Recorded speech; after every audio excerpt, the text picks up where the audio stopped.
in a village called Kakati, which is in the present Belagavi district of Karnataka. She belonged to the Lingayat community and received training in horse riding, sword fighting and archery from a young age.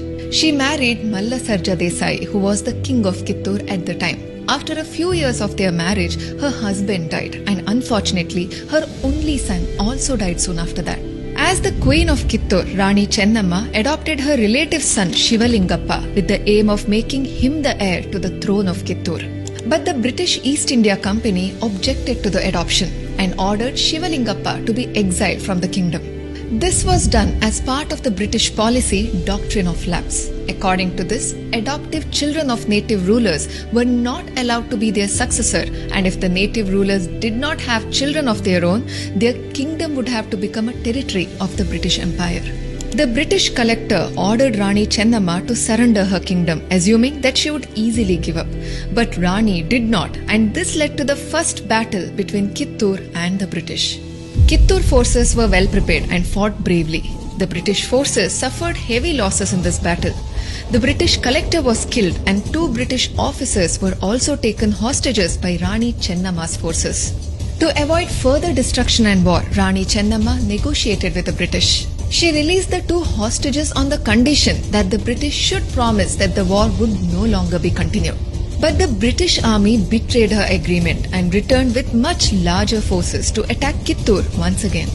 Rani Chennamma fought the second battle fiercely. For 12 days, Chennamma and her soldiers relentlessly defended their fort. But once again, the Rani was tricked by the British. They corrupted 2 of the Indian soldiers of her own army. These corrupt soldiers betrayed Rani by mixing mud and cow dung with the gunpowder used for the cannons. Ultimately, Kitturu Chennamma was defeated and captured by the British, who then imprisoned her for life. Rani took her last breath in 1829 in a prison at the Bailhongal fort. Even in her last few days, Rani spent her time reading Vedic texts and performing pujas with utmost integrity to her culture and traditions. The history of Bharat's freedom struggle is full of tales of brave men and women who fought against foreign forces. But it is unfortunate that in many such stories, it is a few corrupt people within our own country who have been our weakest link. When someone attacks from outside, we can plan and defend ourselves. But when a few of our own people betray the country, it's like cancer growing within, isn't it? Kappa kodabekante kappa, nimageke kodabeku kappa. Even today, you can hear children uttering these famous lines of Rani Chennamma, especially in the Kitturu Utsav celebrated every year in memory of the great Rani. These lines were her response to the British when they demanded high taxes from the local people of Bharat, only to send this money back to Britain.